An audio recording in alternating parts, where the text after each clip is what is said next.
Алтай аймағындағы Хубашардағы культура турасында ешткан Хакасия өрчоқ шөрімні үзінжі шылы апарша Семен Кадышевтың адының культура кәні.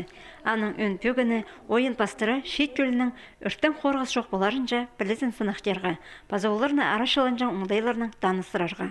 Бұл марғыны 2015 жылды Хакасияда ұлық өрттер қайынған сонды шықтасқа кергенер.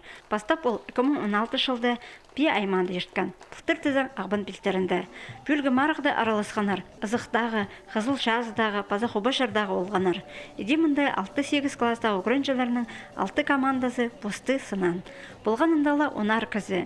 Аға қоза оларға қабызшың өмелері қадоқ келгенар. Пастып командалар постарының таныстырғанар.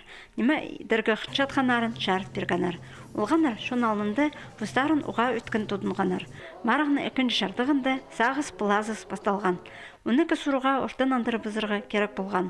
Көз дімге алзы, нұға үрт үзіржіңлеріні 0-1 номержі қығыртарға керек. Дөк алынжы кізлерге телшеткен, шон тарчын шеткен транспорта сығыспаш жатқан қияларыны, пазада басқа керектеріні шарыш жатқан сұруғылар болғанар. Олғанар оларға оға өткен андырш тұрғанар. Бұмарықты Қызыл Жазы алдағы команда ұтып алған. Аның басқаларын аймақ номинацияларды танықтаныр. Хакасия өрчоқ марғды олғанар от шалының хорғыз жоқ болар оңдайларыны жақсы пілшеткіні лезіне сығарылған. Шандағыда болзы сын керекті олар анны шедерінмен тұзолынарға керектер.